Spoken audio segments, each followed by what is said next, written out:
Hello everybody and welcome back to another Dark and Darker video. This is going to be my How to Solo Warlock series, and it's just going to be my tidbits and tips to give you fellow Warlocks to possibly help in any way that I might be able to.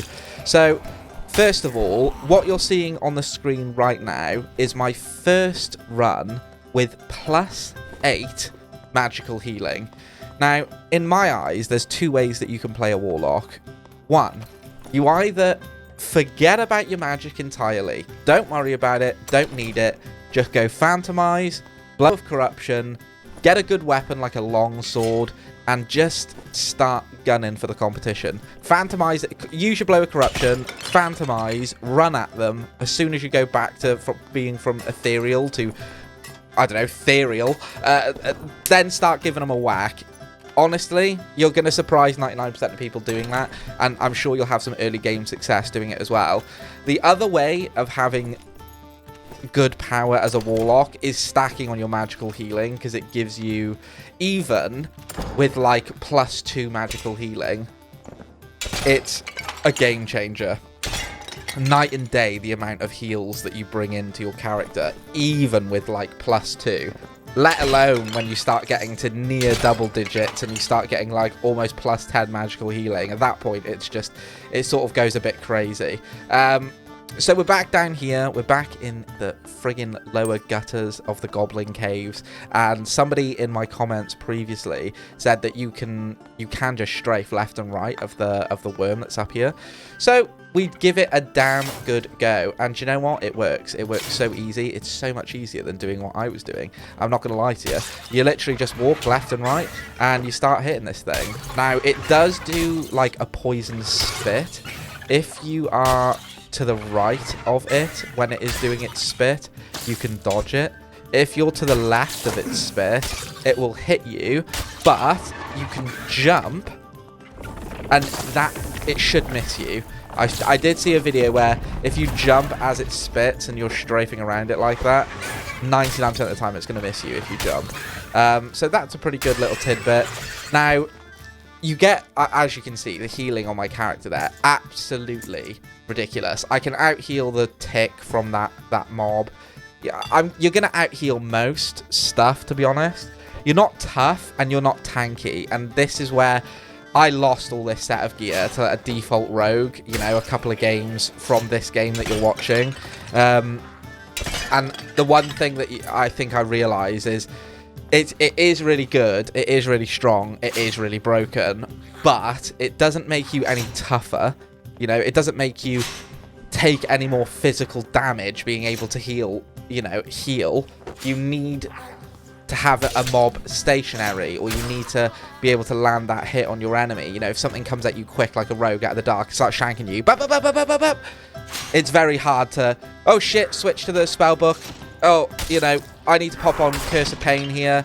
I need to pop on, you know, Power of Sacrifice to get these ticks off. It's just really not feasible. So bear in mind, when you do run the magical healing build, you die really quickly. So let's just go over some of the perks and skills that you're going to want to be choosing rather quickly. So Torture Mastery is obviously your mandatory, and the one that you definitely want to be running as a Warlock. That's going to heal you. It's just your bread and butter. It's what you need when you're playing a Warlock. Malice is a really good option. Increased 10% will. Can't go wrong with that. It's just extra buff and curse duration, basically. Can't go wrong with that. You're going to want Dark Reflection. Really nice. 10 damage on the attacker.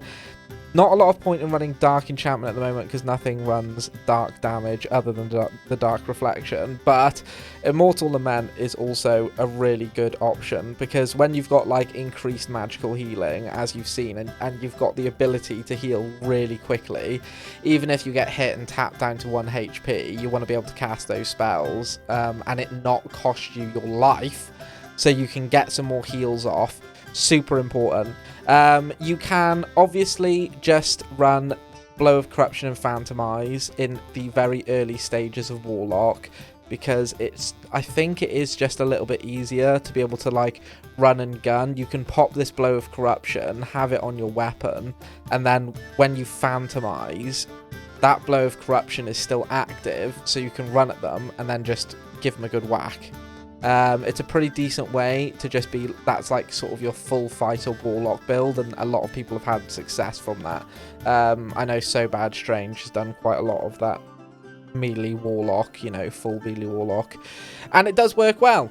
Now, quickly going over the spells, Curse of Pain is the one that you're going to be wanting to throw out the most, because what you'll find as a Warlock is if you try to throw Power of Sacrifice, even though it does tick for more, therefore does give you more health, it is the riskier of the two, because if you miss it, it obviously ticks on yourself, and you can end up basically wasting all the heals that you would have been getting and just dumping it on like a buff that you don't even really necessarily need.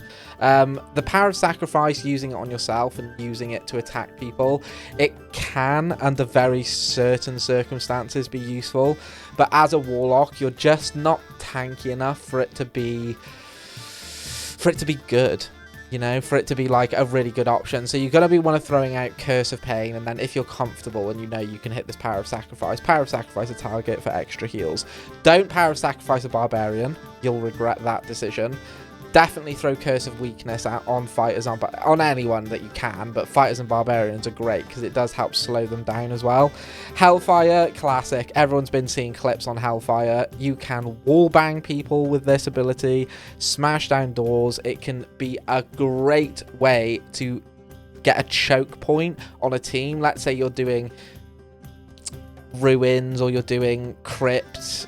Crypts is probably more of a better example, but you know, you got a team of 3 running at you. They have to come through a doorway, and you could throw Hellfire down that doorway or Hellfire down that corridor to keep them away from you, and that's a great way of doing that. It bides a lot of time, so Hellfire can be a great defensive and offensive ability, but boy oh boy, people will just run around it as well. So you know, you've got to when you're using Hellfire, you've got to use it very smart. You can't just be like throwing it at people willy-nilly, because you'll just take a chunk of your life off, and God forbid you move an inch to the left or the right or take a step back or anything, it'll hit you. So you want to just be really careful with it, okay? Anyway, let's get back to the gameplay. So we are coming up near the end of the game. I didn't get too much action in it, to be honest. Got a few surges, a few decent things on me. So I'm just chilling in the dark like a little Warlock rat, as you do, and I begin to hear some movement happening, just sort of beyond the door where I am. So I'm thinking, okay, let's just, we've got our exit strategy. We can just pull this. We can chill, sit back, relax, you know. Now, the Curse of Pain, it does a nice little abrupt burst of damage before it starts its tick. So we see the Warlock. We missed the first one. We hit him with the second. He must have been super low because it just completely dropped him. I was hoping I was going to be able to leech some life from him. Suck him dry. But I was not able to. He was pretty bone dry before I got to him, to be honest. So... Jesus Christ. What am I even saying right now? and so we've got the exit, you know, we managed to get a little bit of loot there, but I wasn't feeling too satisfied with that. I wanted to go see if I could find somebody else. So do you know, I've been playing the Ranger quite a bit and laying traps in this area down here. My God, absolute S tier. I get people all the time with it. Anyway, so I do hear some walking. You can hear it there. Hear the footsteps. You can hear him. You can hear the skeletons rising from the earth. So I think I'm gonna go engage this guy. It does sound like he's below. Here's a great tip for you as well, for those of you that are in solo Goblin caves, and I just think it's key to survival.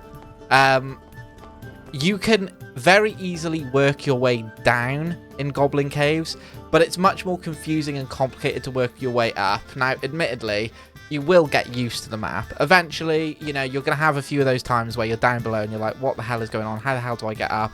I'm hearing the portals all around me, but they're above me and I've got nowhere to go. The storm's blocking me in. Eventually, you're going to get comfortable enough with the map where you're just going to run through the storm and you'll be able to get to that upper layer a lot easier. But if you start on the upper layer, you know, there's that little elevator that takes you to the very top in one of the main rooms, you know. This room that I'm in now, this is sort of like the middle level. It's always easier to work your way down than up. You know, you can always drop down very easily to the next level, but working your way up can be a bit of a nightmare. So it's something worth noting anyway. Got a few skellies on me, not a problem. We're just going to hit them with the tick. The Blow of Corruption is magic damage, right? So when you hit them with a Curse of Pain, the Blow of Corruption also heals you, right? Because it's magical damage, so you'll get an initial burst of healing when you use it. Anything that will incur magical damage will also incur the heal. So, for example, using a crystal sword, let's hope, fingers crossed, boys, they buff that, or they start the Warlock with a crystal sword. That would be so good if we had like a default crystal sword.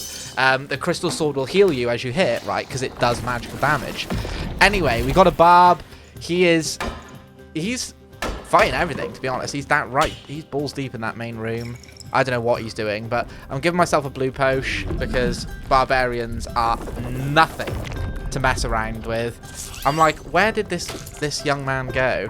And I think he's hiding. I heard him, so I backed up a little bit. I was like, oh god, run away. Hiding behind the barrels like a little weasel. That's fine. We hit him with, all you need is like one good tick. Like, if you get that tick off like that, look, we can sit in the storm for days. And we got health. We hit him with a Blow of Corruption. It's literally game over. It's not like he was like stacked or anything like that. I mean, he had a decent amount of loot on him, to be fair. But, you know, he wasn't stacked with like crazy gear or anything like that. I hope I get rid of that Shadow Hood. You know, I don't need that Shadow. Well, actually, no, I say that. I do like the Shadow Hoods. The Shadow Hoods are good, actually. They are peak fashion, so that's probably why I didn't get rid of it. So that's it. We mopped up a Warlock. He was on low life. We managed to mop up a Barbarian. You know, he must have been on fairly low life as well. We're living the rat life. But this fundamentally is how you're going to want to play Warlock. Do you know what I mean? Like, you're going to want a decent weapon. And that's just part and parcel when you're playing this game. Like, the Warlock needs a good weapon to be able to fight back some of these characters, for sure. And if you have stacks of magical healing, well, it just makes you, you know, that much stronger. And I'm sure you will have great success in High Roller as well. And just to sign us out, I just want to quickly go over the weapons that the Warlocks can use. So the weapons that the Warlocks have access to are, obviously, you've got the halberd, there's a bardiche, there is the Zweihander, there is the longsword, the falchion, and then in terms of your magic, obviously you've got the staff, the orb, and the book, the crystal sword, right? You can use those options. Now, the best of the options, in my personal opinion, are the falchion and the longsword. They're like the two weapons that shine more than any. A falchion because of its quick combo, quick attack speed, and ability to have a decent move speed while wielding it, and the longsword because of its parry potential. Because if anyone has seen some of these amazing parry clips that I have seen, you know, it's so satisfying when a Warlock gets a real tasty parry and then comes in with a quick 2 hits. Absolutely amazing.